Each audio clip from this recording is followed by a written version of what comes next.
السلام علیکم، امید کرتا ہوں خیریت سے ہوں گے۔ میں ہوں فیصل بشیر اور آپ دیکھ رہے ہیں اپنا یوٹیوب چینل ایف بی ٹاکس۔ تو ناظرین، آج کا دن ہمارے لیے بہت ہی ایک افسوس اور دکھ کا دن لے کے آیا ہے، کیونکہ آج پاکستان کے جو ایک بہت بڑے محسن تھے، جنہیں محسن پاکستان کا خطاب دیا ہوا تھا، وہ ہم سے جدا ہو گئے ہیں۔ جی ہاں، میں ڈاکٹر اے کیو خان کی بات کر رہا ہوں، جو کہ محسن پاکستان تھے۔ آج انہوں نے وفات پائی ہے اور اس پہ سارے پاکستانی اور جتنے بھی پاکستان سے محبت کرنے والے لوگ ہیں وہ دکھ اور غم کا شکار ہیں۔ ہم دعا کرتے ہیں کہ اللہ ان کے درجات بلند کرے اور ان کے آگے کے سفر کو بھی آسان بنائے۔ ڈاکٹر عبدالقدیر خان کون ہیں؟ جیسے کہ ہم جانتے ہیں وہ محسن پاکستان تھے، اور وہ محسن پاکستان کیوں تھے، یہ خطاب انہیں کیوں ملا، کہ وہ حقیقی معنوں میں انہوں نے جو پاکستان پہ احسان کیا، وہ شاید ہر ملک میں ایسے لوگ پیدا نہیں ہوتے جو اپنے ملک و قوم کے لیے وہ سب کچھ کر سکیں جو انہوں نے پاکستان کے لیے کیا تھا۔ ہمارے ہمسائے ملک نے پاکستان بننے کے پہلے دن سے ہی یہ قسم اٹھا رکھی تھی کہ نہ وہ چین سے جئیں گے نہ ہمیں جینے دیں گے۔ اپنی عددی اکثریت کی وجہ سے، اپنی آبادی کی وجہ سے، اپنی معیشت کی وجہ سے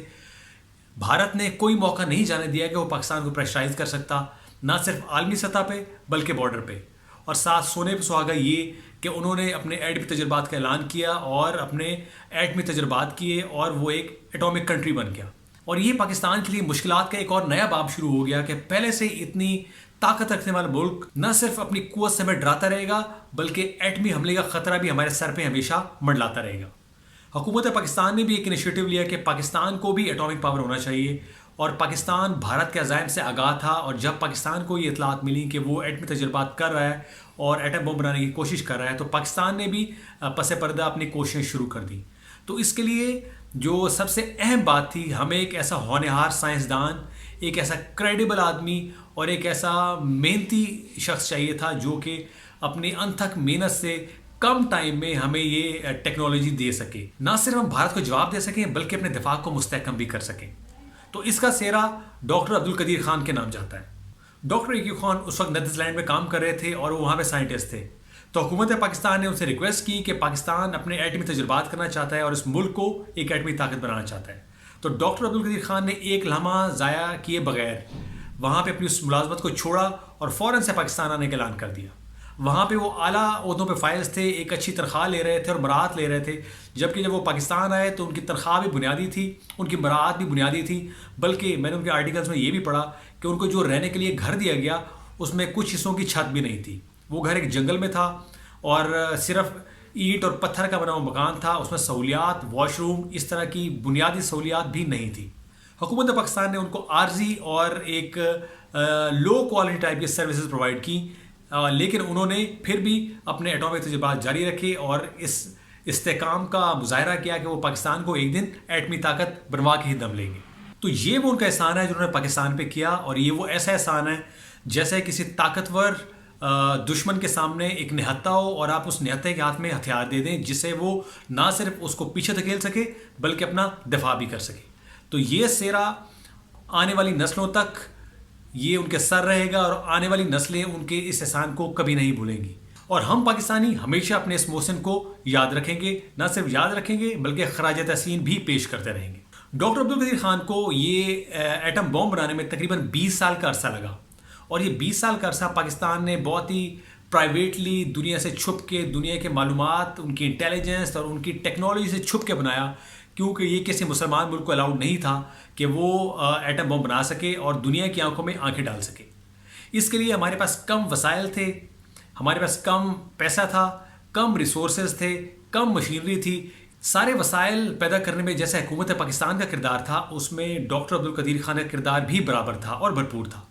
ان کو جو جو چیزیں چاہیے تھیں وہ انہوں نے پوری دنیا سے، دنیا کی لیبس کنگال ماری، اور فائنلی نیدرلینڈ سے انہوں نے جو ان کو اکوپمنٹ چاہیے تھا، میپس چاہیے تھی، اور جو بھی ریسورسز چاہیے تھے جس سے ایٹم بم بن سکتا تھا، وہ انہوں نے کسی بھی طریقے سے پاکستان میں پہنچوائیں، اور پاکستان نے منگا کے نہ صرف ان کو منگایا بلکہ ان کو ایک اچھے طریقے سے اور صحیح وقت پہ ان کا استعمال بھی کیا۔ اور 28 مئی کو ایک وہ دن بھی آ گیا کہ پاکستان اس دن ناقابل تسخیر ایک ایٹمی طاقت بن چکا ہوا تھا۔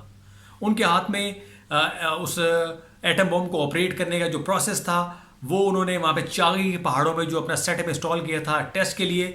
وہاں پہ اس وقت کی موجودہ قیادت ہی موجود تھی، فوجی قیادت ہی موجود تھی، ان کے سائنٹسٹ بھی موجود تھے. تو ایک دم وہ اس بٹن کو دباتے ہیں اور فضا میں اللہ اکبر کا نعرہ لگاتے ہیں اور چاغی کے سارے پہاڑوں کا رنگ بدل جاتا ہے. جیسے چاغی کے پہاڑوں کا رنگ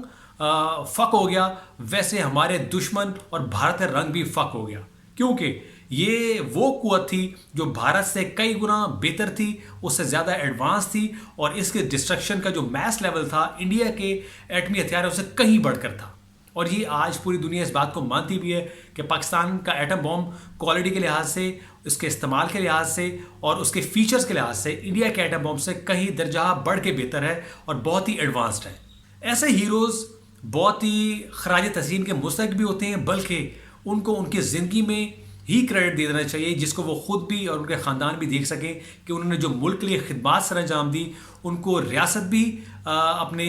ریکوگنائز کرے، اس کے شہری بھی ریکوگنائز کریں، اور اس کو وہ رسپیکٹ اور وہ کریڈیبلٹی ملنی چاہیے جس کا وہ حقدار ہے. جتنی انتھک 20 سال کی محنت میں ایٹم بم بنا، ان کو اس طرح کی عزت اور رسپیکٹ ملنی چاہیے تھی. لیکن ہم پاکستانیوں کا ایک مسئلہ یہ ہے کہ ہماری حکومتیں بھی بشمول کہ جب کوئی آدمی اس دنیا سے چلا جاتا ہے ہمیں اس کی یاد پھر آتی ہے، ہمیں پھر وہ خیال آتا ہے کہ وہ کتنا عظیم شخص تھا، ہمیں پھر وہ خیال آتا ہے کہ اس نے کتنی قربانیاں دیں، ہمیں پھر وہ خیال آتا ہے کہ وہ کتنا صلاحیت مند تھا، کہ اس کے صلاحیت سے ملک کو کتنا فائدہ ہوا.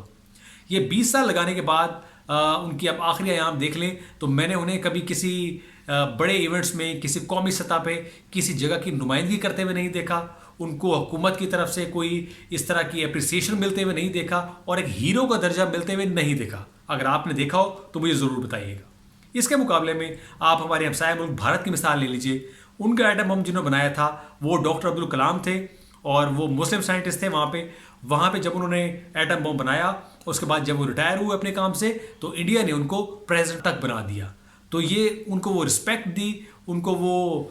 کریڈیبلٹی دی، ان کو پوری دنیا میں اتنی ریکوگنیشن دی کہ ایک شخص جس نے ان کے ملک کے لیے جو خدمات سر انجام دی، اس کے مقابلے میں ریاست نے بھی وہی اس کو رسپیکٹ دی جس طرح کا اس نے اس کی ریاست کے لیے کام کیا تھا. جبکہ ڈاکٹر عبدالقدیر خان ساتھ ایسا نہیں ہوا. تو میری یہ دلی خواہش تھی کہ ان کو بھی کم از کم انڈیا کی مثال کو دیکھتے ہوئے کم از کم صدر پاکستان کا درجہ ملنا چاہیے تھا، جس سے ہمارے جو سائنٹسٹ، ہمارے جو ہیروز اور ہمارے ملک کا نام روشن کرنے کے جو لوگ بھی جو خدمات سر انجام دے رہے ہیں، ان کے سامنے ایک ایگزامپل ہو کہ اوکے ہم جو کچھ بھی کر رہے ہیں تو ایک دن حکومت پاکستان بھی ہمیں وہ ریکوگنیشن دے گی، ہمیں وہ رسپیکٹ دے گی، ہمیں وہ درجہ دے گی. اس سے ٹیلنٹ پروموٹ ہوتا ہے، اور ٹیلنٹ زیادہ محنت سے کام کرتا ہے کیونکہ ان کے سامنے آبجیکٹیوز اور گولز ہوتے ہیں. اس ولاگ کو اس دعا پہ ہی ختم کروں گا کہ اللہ تعالیٰ ڈاکٹر عبدالقدیر خان صاحب کی آخرت کے مناظر کو آسان کرے اور ان کو جنت الفردوس میں اعلیٰ مقام عطا فرمائے، اور پاکستانی قوم کو صبر عطا کرے کیونکہ پاکستانی قوم کا بہت بڑا نقصان ہے جو کبھی پورا نہیں ہوگا. تو دیکھتے رہیے اپنے فیورٹ چینل ایف بی ٹاکس کو، سبسکرائب کریں. اب تک کتنا ہی، ملتے ہیں اپنے نیکسٹ ولاگ میں.